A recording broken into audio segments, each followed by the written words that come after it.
Avalokiteshvara is one of the most popular figures in art, both painting and sculpture, and he plays a major role in the Sutrayana literature as well as in the Vajrayana literature.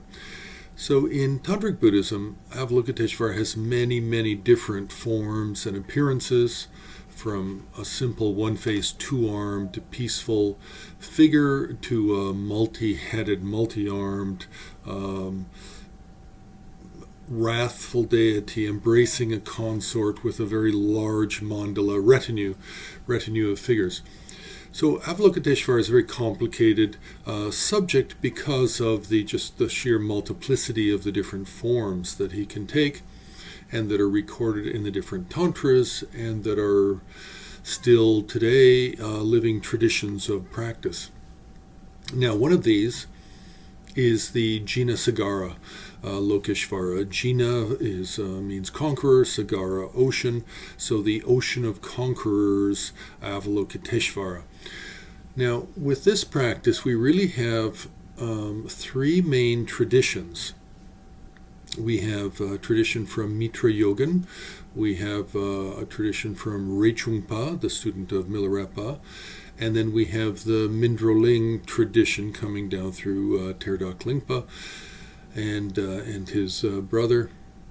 So with the first one, the Mitra Yogin, Avalokiteshvara is one-faced, two-armed, red in color, peaceful in appearance, in a standing posture, embracing a consort. In his right hand he holds a mala, prayer beads, and in his left hand he holds a lotus flower.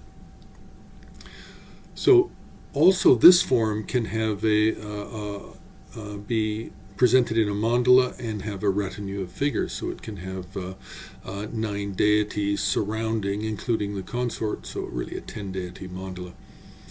Now, the Rechung tradition is a little bit different. Rechungpa received the practice of Jinasagara from Tipu Pandita, who received it from Drupe Jalmo, so Siddha Rajni, and he received it in India on one of his trips to India.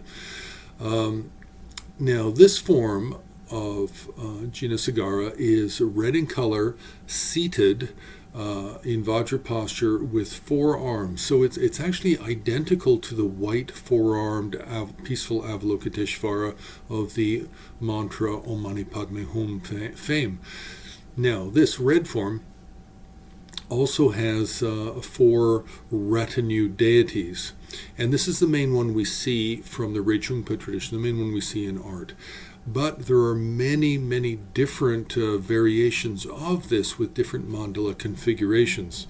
We also have a Rechungpa tradition of Jinasagara where Avalokiteshvara is embracing a consort in the seated, and he remains in the seated posture. The consort sits in his lap. And then there's different retinues of figures that make up the mandala. So there are several mandalas. So there are a number of different configurations and variations of the Rechungpa tradition of Jinasagara. Now, the third one is the Mindrolling. The Mindrolling is a bit of a late comer, and so it is most likely a Terma tradition. It is very similar to the Rechungpa in that the figure is one-faced, two-armed, peaceful in appearance, red in color, but with a consort, always with a consort. The mandala of figures, of secondary retinue figures surrounding Jinasagara in the Mindrolling tradition appears to be different from any of the Rechungpa retinue configurations. Now, I must admit I have not read all of the texts. I've just not had access to all of the different texts of the Rechung tradition. There's really 4 great sort of authors commenting on the different Jinasagara traditions, and The first and foremost is probably Kuncho Gyaltsen. He's the fifth Shamar, but there's a number of different Shamars that wrote on the Jinasagara practices. And these texts, I have not read all of them. Karma Kagyu was a great commentator as well. Minling De Dorje, and then lastly, the third Panchen Rinpoche, Lama Palden Yeshe. These four are the great commentators really on the different Jinasagara traditions, and of all of those traditions, three are the most famous: the Mitra Yogin, the Rechungpa, and then the Mindrolling